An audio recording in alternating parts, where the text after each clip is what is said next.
Today I'm joined by Vincent Bevins. He is the author of the new book, The Jakarta Method, Washington's Anti-Communist Crusade, and the Mass Murder Program that Shaped Our World. Now, the book's sold out in a lot of places, Vincent. It's difficult to get a hard copy. Now, have you been impressed with the reception that the book has received? Yeah, absolutely. I mean, it has absolutely exceeded my expectations, and it seems the expectations of the publisher. But a lot of that has to do with COVID, right? So like the printings were really small, and then the reprintings were really small because of like the collapse of the U.S. economy. But I mean, when I wrote this, I really did not expect for people to be really actually reading it and like reaching out to me all the time, telling me that they actually enjoyed it or understood or got something from it. So yeah, no, I've been really gratified to see it sort of out in the world on its own. I never thought that would really, when you write a book these days, you kind of expect it to sort of go into some libraries, but I've been really, really grateful. And you talk about this in the introduction, and you reference a Jair Bolsonaro interview. Now, can you tell us a bit about your personal background and how that shaped your experience in writing this book? Yeah, so sort of my major professional experience, the main thing I've done as an adult is probably to be a foreign correspondent in Brazil from 2010 to 2016. It was the Financial Times that sent me there, and then I ended up covering that sort of half of South America for the LA Times, my hometown paper, from 2011 to 2016. And when I got to Brazil, the country that I arrived to cover was the booming nation arriving on the world stage after two terms of social democratic government under President Lula, who was passing off the baton to Dilma Rousseff. I was there to cover like the arrival of a new power. Like, okay, the global South can do it. Like they've cracked the code. And then over the next 6 years, that all fell apart quite spectacularly, right? So not only was Dilma Rousseff impeached, pronounced in Portuguese, but Rousseff, but also Lula was jailed, and we saw the rise of a far right figure that really rises from the ashes, I think, of the process I described in the Jakarta Method, which is the fanatical anti-communist violence that spreads throughout the world in the 20th century. But the day that I met him was the day that Dilma was impeached. So I like sort of interviewed him quickly in the halls of Congress, asking him as a relatively unknown far-right figure what he thought of the impeachment. And he said to me, oh, well, we have to do this because if we don't, Brazil will turn into North Korea. And sort of his politics, that's really emblematic of his politics, which are also really emblematic of the fanatical anti-communism that I write about. Like the only real job for the state in his mind, in a way, to be reductive, is to destroy the left. Like, what does he want to create in Brazil? No, well, that's really hard to say, but he wants to crush the left. And that's what he told me when I met him. So it was, yeah. So before I ended up in before I ended up in Southeast Asia for the Washington Post, probably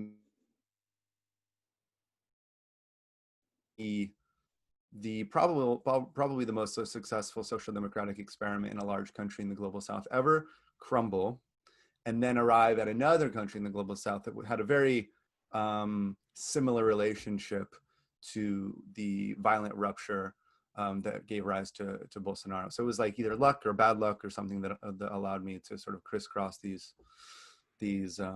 historical threads. And your book's not the only one in circulation that has a truly global perspective on the Cold War. There's Vijay Prashad's The Darker Nations, and there's Odd on Westad's The Global Cold War, both brilliant books. But why do you think it has been the case that scholarship on the Cold War has tended to ignore some of these episodes, and really significant episodes in that? Well, I don't think scholarship has so much. So Indonesianists and historians of Indonesia, historians of Latin America have all nailed this down over the last 5 decades, and I sort of really build upon their work to a large extent, as well as the work of Indonesian activists that have really fought to get this story out.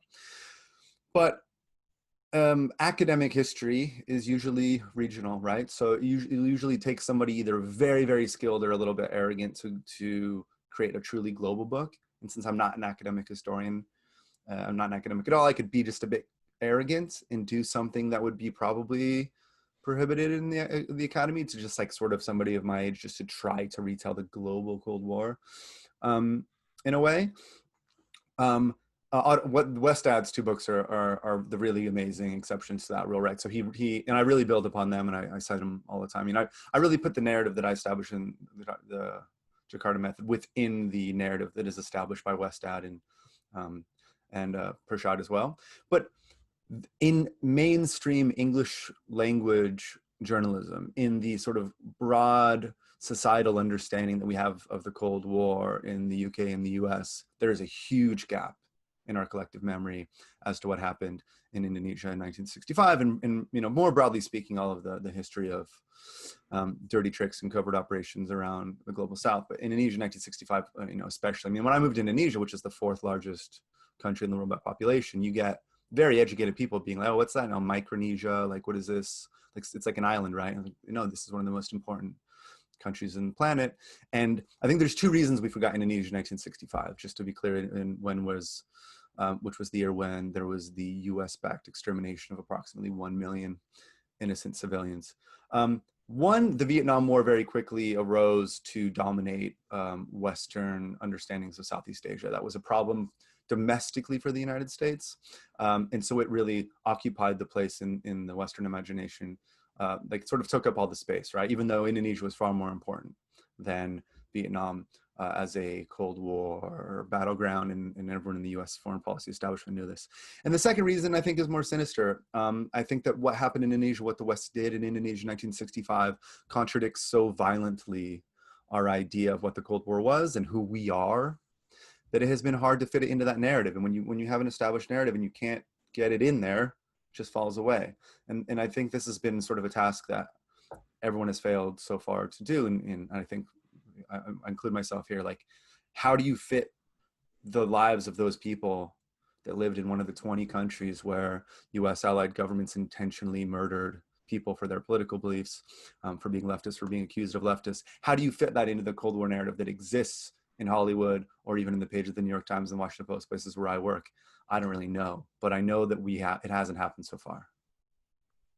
So let's talk about the title a bit more. So we know Jakarta is the capital of Indonesia, but where does this place sit in your story, and what is the Jakarta Method? Sure. So as I said, in 1965, the Indonesian military, with the active assistance of the United States and the UK, to a lesser extent Australia, killed approximately 1 million people. And this act was the decimation of the Indonesian Communist Party, which is the largest unarmed socialist party probably in history, certainly the largest socialist party outside of the Soviet Union and China at the time. And this was a very popular, unarmed, and moderate party. And this violence was not incidental to the establishment of the US-backed dictatorship that arose in its wake. It made possible the flipping of Indonesia from a anti-imperialist, left-leaning power, which was considered a nuisance by the UK and the US, into a quiet and compliant partner of the Washington-led global order. Now, I argue this is probably the most important victory of the Cold War for the side that it was ultimately victorious. And though we've forgotten it for reasons I just explained, everyone at the time was paying attention around the world. So the left was paying attention. A lot of people on the global left decided, oh, this means that we need to arm or else we will be annihilated. And a lot of people on the global right took inspiration from this and thought, we could do this. We can get away with it. It's effective. I think it's very likely that methods were imported from Indonesia to Latin America, specifically the method of disappearing people rather than killing them out in the open. But this very powerful moment in that sort of larger dynamic, I use the word Jakarta to identify, in a sort of like, to dramatically identify, because not every time did that there was the mass murder of leftists was somebody talking about the Jakarta Method or using the word Jakarta at all. But very famously and very jarringly, during the reign of Salvador Allende in Chile from 1970 to 1973, as the US backed right-wing terrorists in the attempt to overthrow his government, one of the terror campaigns was to send postcards throughout Santiago to leftists or accused leftists or government supporters to graffiti the walls of Santiago with the phrase "Jakarta is coming." And they understood very clearly what anybody that was paying attention at the time would understand, which is that this meant we're going to kill you just like the Indonesians killed the left. At the exact same time, the Brazilian military, which was very actively collaborating with the Chilean right wing to help make this coup happen, also had something that was internally, perhaps informally, called Operação Jakarta, Operation Jakarta, which was a plan to kill leftists in Brazil. And as we know, Jakarta did come to South America, right? So in 1973, with the US-backed overthrow of Allende and the installation of Pinochet as dictator, thousands were killed in Chile. And then Brazil and Chile helped form Operation Condor, which was an international mass murder network, which employed disappearances across the continent, taking tens of thousands of innocent lives, and then eventually exporting those techniques to Central America, the next hotspot of the Cold War in the Western Hemisphere in the 80s, where hundreds of thousands of lives were taken. So Jakarta, though 1965 is not the first time that this method is used, and it is not the case that every time anti-communist massacres were carried out that the word Jakarta was invoked. This was the name that was given in an intentionally terrifying way to this method by Chilean right-wing terrorists in 1972 and 1973. And I argue, so I take this to name the method and to claim that this tactic was so important to the way that the Cold War was won, that it fundamentally shaped the world that the Cold War gave us. And that's the world that we're both sitting in now. So let's get a bit more background on the Cold War itself. A key player in the book is the Third World Movement. So for people who aren't familiar with this, like what is the Third World and what are their aims and why are the US hostile to them? Yeah, that's a good question. So in the English language, the term third world has been degraded since the 60s and 70s, largely by the racism of English language media. But at the time, it was an entirely optimistic, forward-looking, and positive project.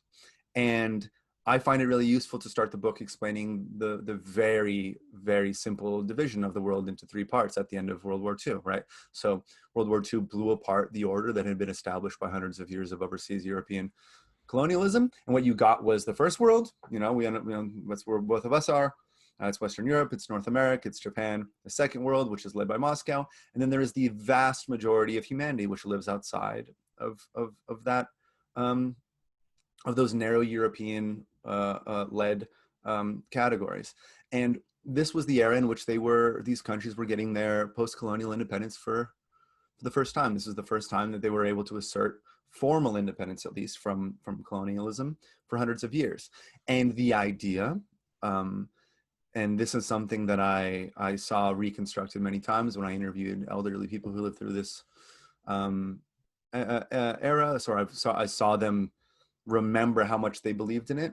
The idea was that, of course, naturally, now that we're free, we'll take our place alongside the first and second world. We will rise. The intelligence and strength and potential of the formerly colonized peoples of this planet will allow us to create a new and brighter future and do as well or better than the first and second worlds. At the very beginning of the Cold War, the United States did not know exactly how to interact with the third world. They knew that they hated the second world. They knew that that was the enemy, even though Stalin didn't want that to happen. This was more of the US choice than a Soviet choice. But when it came to the third world, the US had not been constitutionally set up to deal with imperial meddling, right? They didn't have an MI6. They didn't have hundreds of years of theoretical and practical experience for dealing with Africa and Asia. And so they understood Latin America a little bit, but still they didn't know what to do. And this was true on both sides, right? So newly independent countries had leaders which tried very hard to make the case to the first world, now led by the United States rather than the UK and France and the rest of Western Europe, that no, we actually stand for the same thing as you did and we should be friends. Ho Chi Minh very famously made a Declaration of Independence which paid homage to the US Declaration of Independence. Sukarno, the first leader of Indonesia, tried very hard to maintain a friendship with the United States, even though he was always anti-colonial and left-leaning. he hoped, and some in the US hoped as well, in the early years of the Cold War, there wouldn't be a contradiction between US power and anti-colonial independence movements. But as we get into the Eisenhower administration, and as sort of the real the machinery and structure of US hegemony begin to take shape, with the creation of the CIA, with foreign interventions in Iran and in Guatemala, anybody who's in the third world and insists upon 9 alignments, as Sukarno very vocally did, was coded as an enemy. And this is the situation that Sukarno found himself in 10 years after independence in 1955. So from 1955 to 1965, you have a wave of Western, most prominently US interventions to try to crush him or to crush the left in Indonesia, because despite his best intentions to maintain a friendship with the United States, he was the leader of a third world movement, which was now seen as a threat by the new white country that was running the world. Yeah, you've mentioned Sukarno there. He's probably the person who features most heavily in the book. Can you give a bit more background on who he was and what ended up happening to him? Yeah, so Sukarno is sort of the founding father and prophet of Indonesian identity, right? So Sukarno was an anti-colonial figure in the Dutch East Indies, which is now Indonesia. And he came up in a world in which the Indonesian Communist Party collaborated very regularly and very amicably with more conservative Muslim groups. And he grew up in this world in which there was an automatic identity between the anti-colonial struggle, socialism, but also affirmation of Indonesia's religious and cultural traditions. So he came up as a very syncretistic, pluralistic, and charismatic figure that really gave voice to what it could mean to be an Indonesian nationalist without excluding any of the hundreds of ethnicities and religions, and well, hundreds of ethnicities and languages and 5 or 6 religions that were prominent on the island. So for him, it was always the case that the Communist Party was a friend of Indonesian revolution. It was always the case that Islam was a friend of Indonesian revolution. It was always a phrase that Hindu groups in Bali, where his mother was maybe from, were part of the Indonesian revolution. So his approach to world affairs was very much a mix of those elements, which gave rise to Indonesian nationalism. Probably best described in the title of one of his essays, I think written in 1926, Nationalism, Islam, and Marxism, in which he argues that they can work together and everything can flow from that unity. Now, in the West, where there was barely any understanding of Asia whatsoever after McCarthyism purged the State Department of everybody who actually understood Asia, as you can imagine, this was somebody that was not well understood. So it was easier just to consider him a communist, even though he always insisted very forcefully on independence from the Second World. And when he would insist that Indonesia, as he was a large in life figure, bordering on the egomaniacal at times, but also that's just another way of saying incredibly popular and charismatic. When he insisted upon Indonesia's right to be friends with the US and the Soviet Union, this really rubbed people in Washington the wrong way. And he got a target on his back. At one point, quite literally, we now know that the CIA arranged for his assassination. They, for some reasons that are not clear, they didn't go through with it. But he was considered a problem to be fixed. And he was the problem that was eventually fixed in 1965 with the decimation of the Indonesian Communist Party. Because by that point, they were about 25 or 30% of the population of Indonesia was loyal to the party, somehow directly affiliated with the party. And it was only through their decimation and the terror imposed on the survivors that somebody like General Suharto could take over, because Sukarno was very stubbornly popular. And one of the most important power bases that he had was the Indonesian Communist Party. So with the dehumanization of the Indonesian Communist Party that CIA and MI6 intentionally carry out in 1964 and 65, you can destroy one part of his base and replace this very loud, very proud, left-leaning anti-colonial figure with, as I said, a quiet, compliant partner of the West, which was General Suharto. So he's been very forgotten, but he was arguably one of the protagonists of the post-war order, along with people like Nehru and Nasser, in India and Egypt, respectively. So how does anti-communism change over time? How does it change between the Truman administration to the Eisenhower administration to the Kennedy administration and then the Johnson administration? Does it moderate over time, or does it get more intense?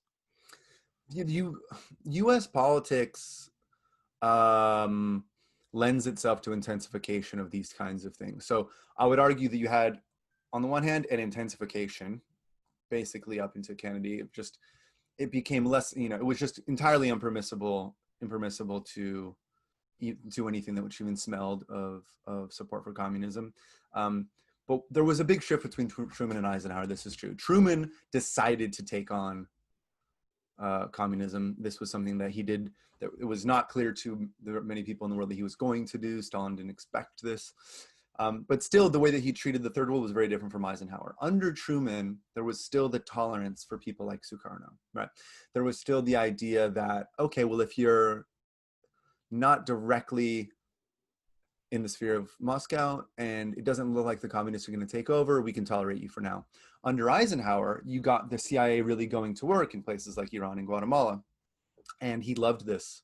This was, oh, this is great. This is easy. We don't have to spend any we don't have to waste any U.S. lives. We can topple these regimes and put in countries that love freedom. Freedom, of course, meaning sort of that are porous to Western economic intervention.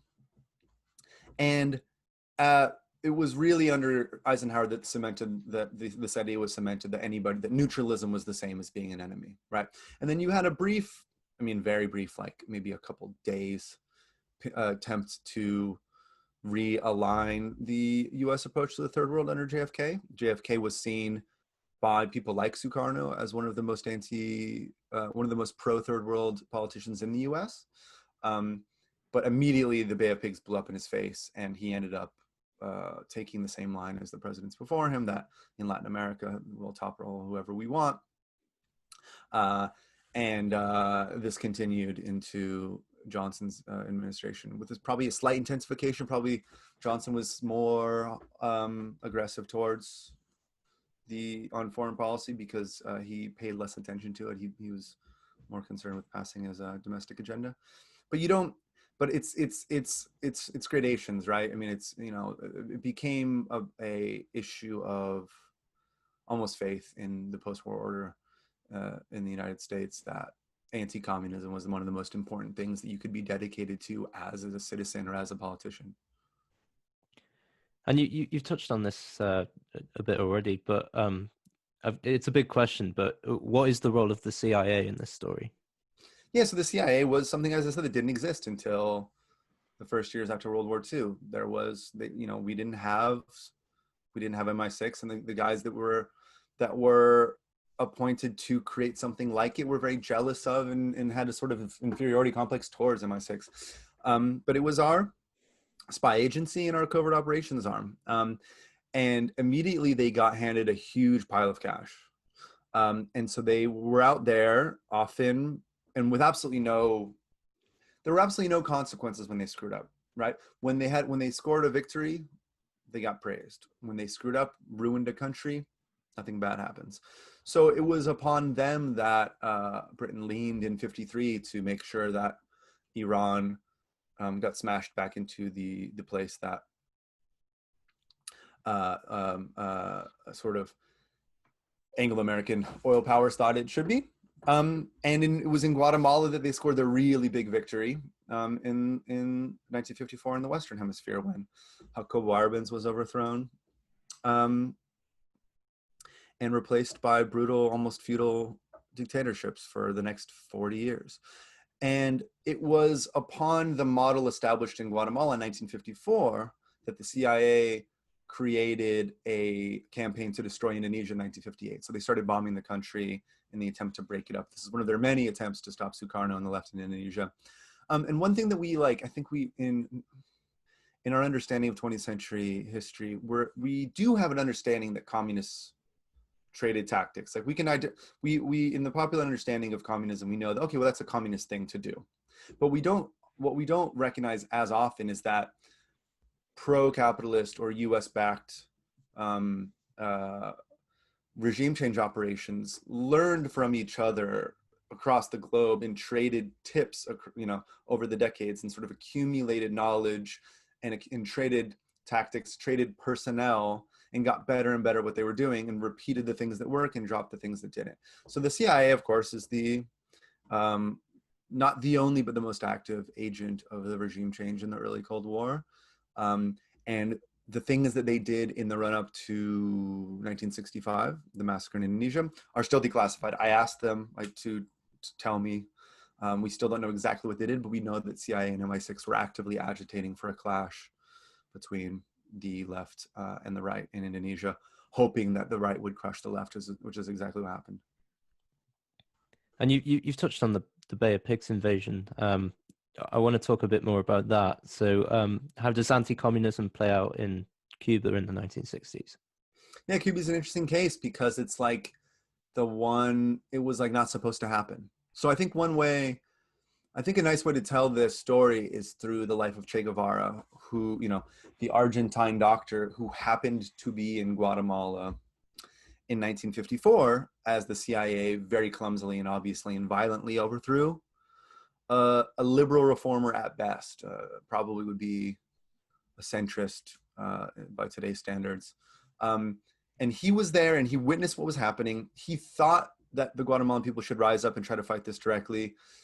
Arbenz took a different path, and he watched around him the left that he had gotten to know as a young, sort of politically, and during his political awakening as a young man in Guatemala. He watched all these people executed at the behest of the United States, and he came to the conclusion in 1954, and we can argue about whether or not we're glad he did, but I think it's quite understandable why he did.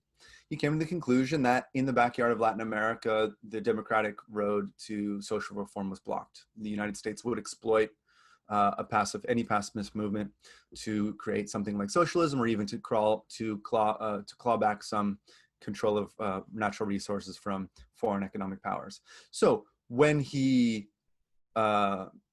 assists Fidel Castro in overthrowing the Batista regime in 1959, he is from the very beginning, is always convinced of the need for a sort of more disciplined and traditionally communist organizational model. Fidel, like so many other left-wing leaders in the 20th century, Mao, Ho Chi Minh, Sukarno, hoped there would be some kind of a rapprochement between the US and Cuba. He did not want this to blow up into direct conflict, neither did the Soviet Union. But it did, and it did largely in the way that Che Guevara saw coming. And maybe it was because of that sort of lesson he had learned in Guatemala that Cuba was the one left-leaning country in Latin America that survived the 20th century. Maybe it was just bad luck. The CIA screwed up the Bay of Pigs, and Kennedy didn't know how to fix it. But it was like the one place that made it through, right? And so it inspired even more fear in Washington, like, okay, maybe everyone's going to go Cuban.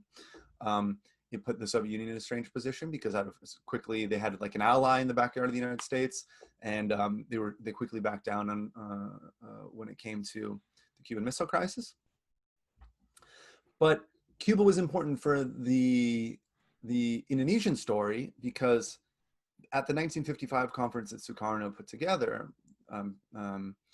the Afro-Asian Conference, bringing together all the countries of Africa and Asia, that was eventually to be expanded to a tri-continental conference held in Havana, which did take place, but it all kind of fell apart because Indonesia didn't show up because they were all everyone that was involved in the organization ended up being murdered. But no, I mean, it's a strange case where if you look at the few left-wing governments that made it through the 20th century, it was often those that came to the conclusion very early, for better or worse, from the perspective of the population, that you had to be rigidly hierarchical and actively defensive because the US was coming for you. And again, whether or not we're glad that they came to that conclusion, you get why they did. They were right. We've covered Cuba, so let's move on to Chile. Sure. And I want to hear more about the coup against Allende. Tell us about the background behind that and what happens. Yeah, so when Allende is elected in 1970, Nixon starts funding right-wing terrorism before he even takes office. There is this, again, in popular understanding of the Cold War, we think that, Allende kind of messed up, he screwed up the economy and pissed off the right wing. And so, no. The terrorism started before he even took power. And what we know from declassified files, conversations that Richard Nixon had, is that very similar to the case in Guatemala in 1954, the fear was not that Allende would set up a Stalinist dictatorship and terrorize his people. The fear was that democratic socialism would work in Chile and be inspirational to the rest of Latin America. I don't want to misquote this, but it's in the book, but it's something like Nixon says, it cannot be permitted under any circumstances for them to think they can have it both ways, that being democracy and socialism. We have to insist on the idea that all socialism is tyrannical. If we allow socialism to flower in our backyard in this kind of very Chilean, because Chile, by South American standards, they often consider themselves sort of more, it's colder, they're more, it's more of a calm country, right? If we allow this to flower, then the jig is up. We can't allow that to happen. So the first attempt at a coup leads to the death of the leader of the armed forces of Chile in an episode which is, I think, suggestively familiar. I mean, although it's like I wouldn't make a jump to really make this connection, but it's strangely familiar to what happened in Indonesia in 1965. Right-wing terrorists kidnapped the head of the armed forces. They're going to blame it on the left. He's accidentally killed. What happens in Chile that's different is that it's found out that he's accidentally killed. So Andy gets to start his government. As he starts his government, Fidel tells him, hey, by the way, don't provoke the gringos. They're mad. They'll overreact. You don't want to fight with them. But eventually the fight keeps coming and keeps coming and keeps coming. And you get this terror campaign that I've described with the active participation of the U.S., with Brazil in the preparations to the coup alongside the U.S. And then in 1973, Pinochet, who was not the top military commander when Allende started, because the top military commander that when Allende started was murdered by right-wing terrorists. The man that replaced him refused to carry out a coup, went off to Buenos Aires. Pinochet was the one guy willing to do the thing that the U.S. insisted that the Chilean military do, which was lead a dictatorship. So Pinochet turns around and kills his former boss, Carlos Prats, in Buenos Aires, and leads to, and again, and this really cements what the process that by the end of the 70s turns all of South America into violent, authoritarian right-wing governments. And it gets euphemistically called regime change when really it's the violent overthrowing of democratically elected officials. Yeah. And the US is responsible for it on numerous occasions. Now, how do you think it was allowed to get away with it while simultaneously claiming that the United States was for freedom and democracy? I think you have to look at there's the hard power. There's just the fact that we were by far the most militarily, if we had military predominance by far, and everybody understood it. So outside the United States, nobody was really gonna, give us much trouble. And then you have to look at the media and ideological structure within the United States. So, the media at the time, and I kind of outlined this in the book, often saw it as their role to help the CIA do whatever it was doing. It was a patriotic thing. So the real the truth was often suppressed, not through sort of direct censorship and outright lying, but there was sort of oblique references to what was really happening, and the full truth wasn't really made known. And but I think the first answer is probably the more pertinent one, just hard power. We came out of World War II with by far the most guns and the most money, and even Stalin and certainly like leaders in West Germany and the UK had no reason to stand up to us, but not even what was anybody going to do? And then we had a very domestically we had a very sophisticated dissemination of a sophisticated system for the dissemination of information, which did not generate the kind of dissent you might expect in a democracy that was being so anti-democratic abroad. And do you think the US would have been able to maintain its imperial power without this justification of anti-communism? No, so that's a good question. So there is like a unsettled and ongoing debate as to the extent that anti-communism was an excuse for a economic a process of economic control, right? Or whether or not this kind of fanatical anti-communism overtook the irrational side of the very religious American populace and led them to do things which were against their own values and against their even sometimes their interests. I think it's an interplay between the two. I think it's really both. I think that you can never like fully separate the like clearly material and rational incentives that were placed before U.S. policymakers, which always included doing what was best for the most economically powerful sectors of U.S. society. You can't separate that from the fact that they're human beings and they get caught up in things and they believe in things, and they were deeply American. I'm sure they most of the time truly believed that they were fighting some greater evil. Everybody thinks that, right? Like the worst people in history all find a way to think that they're really fighting some greater evil. So I think I don't have like the I don't think I have the expertise to try to even answer. I just kind of laid it all out there, but I think it's some kind of an interplay. And can we put an accurate figure on the number of victims for the anti-communist cause? So so sure, I think it's accurate to say that Washington's anti-communist crusade killed millions of people, right? So it's kind of crass to do this, but if you're asking me, the short answer is Indonesia was between 1 and 3 million civilians. Condor was between 50,000 and 100,000 civilians. Guatemala and El Salvador combined were probably around 300,000. Then if you add the wars in Indochina, you're looking at 3 to 5 million civilians killed in a war that I think can be entirely blamed on Western. I think at the very least, the U.S. shares responsibility for every one of those deaths for the Anti-Communist Crusade does. So millions of people, and I don't like the comparisons. I don't like forced comparisons across political systems, but it is notable that when numbers get thrown around for other economic or political systems, whether we're talking about colonialism or communism or whatever, the big numbers are usually not intentional murders. They're usually deaths from famines and things.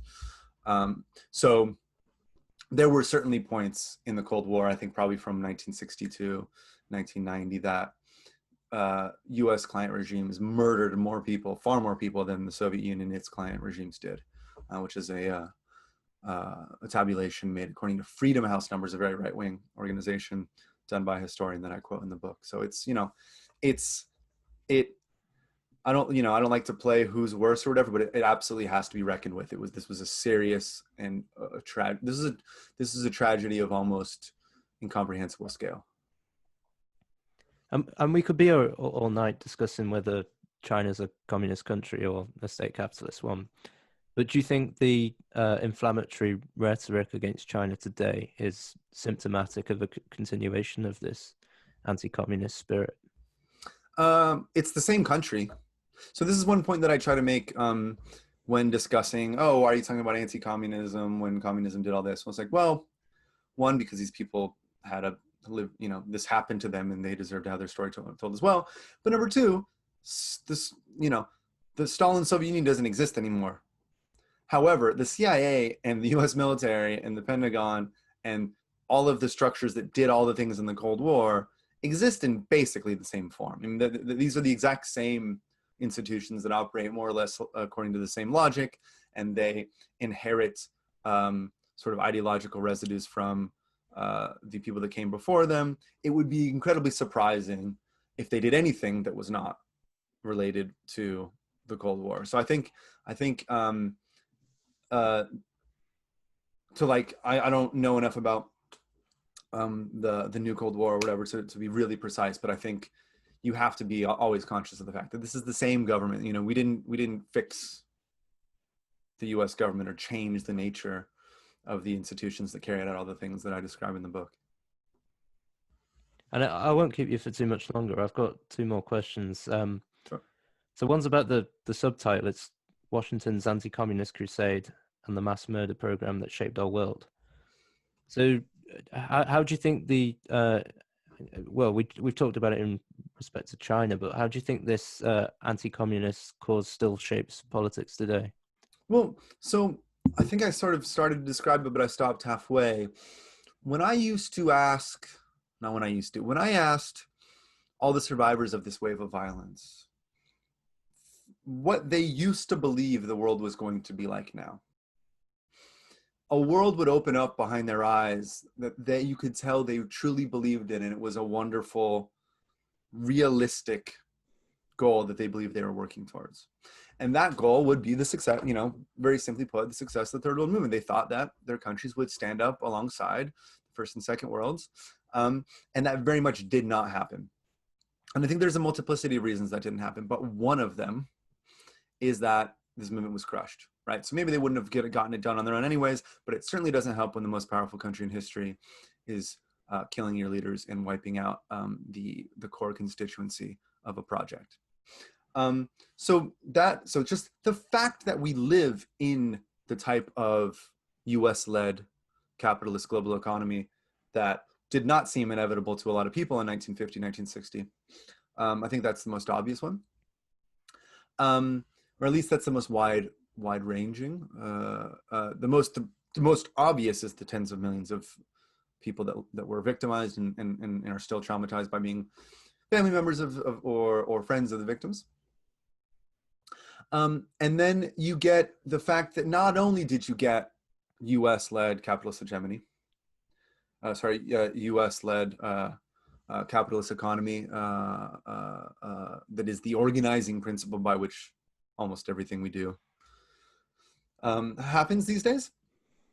The fact that it was anti-communist dictatorships that took power in the wake of mass murder in the global South profoundly shaped the type of capitalism that they got, right? So even those that